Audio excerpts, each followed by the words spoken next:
I'm here with my Instant Pot Duo Mini and some milk, and I am going to be making homemade yogurt in my Instant Pot. Counter cooking. No kitchen, no problem. I've made homemade yogurt in this Instant Pot about 3 times already, and it's come out great each time, and it's super easy to make. And I need to make some again today, so I thought I would film it this time. And what I'm using is this, I can't even call it a half gallon anymore because it's not a half gallon. I don't know if you guys have noticed this, but if you look on these containers, it's not 64 ounces of milk anymore. This is actually 59 ounces. So they've shrunk this container by 5 ounces. These containers used to be a half gallon, which is 64 ounces. Now they're only 59 ounces. So that was really disappointing when I found that out a few weeks ago, because I used to be able to buy one of these and then make 2 quarts of yogurt, because 2 quarts is a half gallon. But now I can only make a quart and then like almost a quart. So I've already used a little bit more than half of this to make the first batch of yogurt, and now I'm making the second batch of yogurt with the rest of the milk that is in here. The first thing I'm doing is plugging in the Instant Pot, and then I'm pouring the milk in. I'm using a quart of milk, but as I mentioned, I have less than a quart left because this is no longer a half gallon container. But for this recipe, it's not going to matter. And now all I'm going to do is put the cover on. I just put the cover on loosely, like I don't spin it so it's tightly closed. And then here in the front, I just hit yogurt and I keep hitting it until I see boil. It says boil. So what that's going to do is that is going to bring this milk up to just below a boil. So I want the temperature to be somewhere between 180 and 200. The Instant Pot just beeped, so let's see what's going on inside now. I'm going to take my thermometer and let's just check. It's really hot.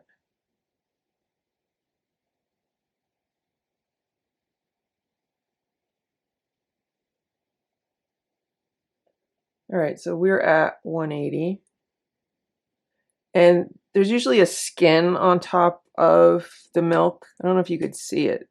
See that skin? I'm going to just take that out. I just don't like that in my yogurt. So now I am going to cancel this. And I'm going to lift the pot out because I want to cool the pot down to about 100 degrees. I was able to just lift it out with my hands. The top rim stays pretty cool. And what I usually do, I just put the Instant Pot lid over the pot like that. Don't touch the sides of the pot. The sides of the pot are really hot. And I just let it sit here for probably a little more than an hour just to cool this down. It's been almost 2 hours, so let's check on this milk. Let's put the thermometer in. So it's showing us a temperature of around 99.5 degrees, 99.6 degrees, which is like perfect. So now we can add some yogurt to this. I have some plain whole milk yogurt here, and this is what I'm going to use as my starter. And I'm just going to measure out a 1/4 cup of this. Doesn't have to be exact. Sometimes I've used half of a cup, sometimes I've used 1/3 of a cup. I'm going to use a 1/4 cup. And I'm putting that in my milk. And I want to stir this together really well to make sure that the yogurt that I put in is well combined with the milk.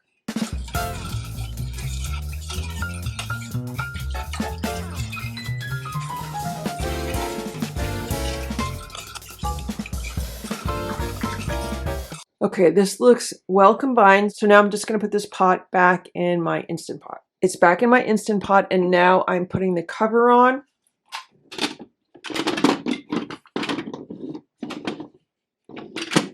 And this time I am sealing it.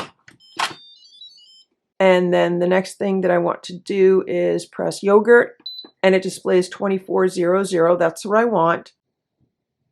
The other option is 8 hours, but it doesn't make yogurt that's as good as the 24-hour yogurt. So we want 24. And what this will do now is it will count up until 24 hours and then it will let me know when the yogurt is ready. So that's all I have to do. I'm just going to put this aside, keep it plugged in, and come back to it tomorrow. It is now the next day and the yogurt has been fermenting for 24 hours. I did not realize that it was already 24 hours until I heard the Instant Pot beeping. And as you can see, it says end on it. So I'm just going to hit cancel. And let's open it up and let's check on the yogurt. I have not opened this at all since I closed it yesterday. Here we go.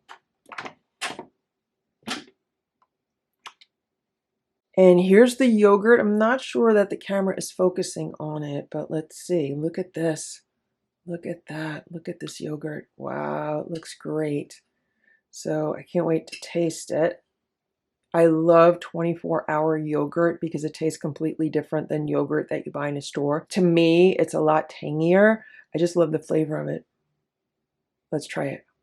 The one thing that I don't like about making yogurt in this Instant Pot is that the temperature is not as warm as it is in my Sultan standalone yogurt maker. When that yogurt is done fermenting and you taste it right away, the yogurt is actually warm and it's so delicious. And in the Instant Pot, the yogurt is like barely warm. Obviously, it's warm enough to ferment into yogurt, but it's not as warm as my other yogurt maker. But anyway, this video is just to illustrate how easy it is to make homemade yogurt in an Instant Pot. It really is super, super easy. So now what I like to do is I like to take 2 pint jars because I just made about a quart of yogurt, and I'm going to put the yogurt into 2 pint-sized mason jars. I'm going to put the date on it, and I'm going to put it in my refrigerator, and that should last me about 2 weeks. I don't eat a lot of yogurt every day, but obviously you could store yogurt in any kind of container that you prefer, and any size container that you prefer. And I hope this video is helpful for you. If it was, please give it a thumbs up. Please subscribe to this channel if you'd like to see what else we can make in this small appliance. Thanks so much for watching. Have a great day. Bye.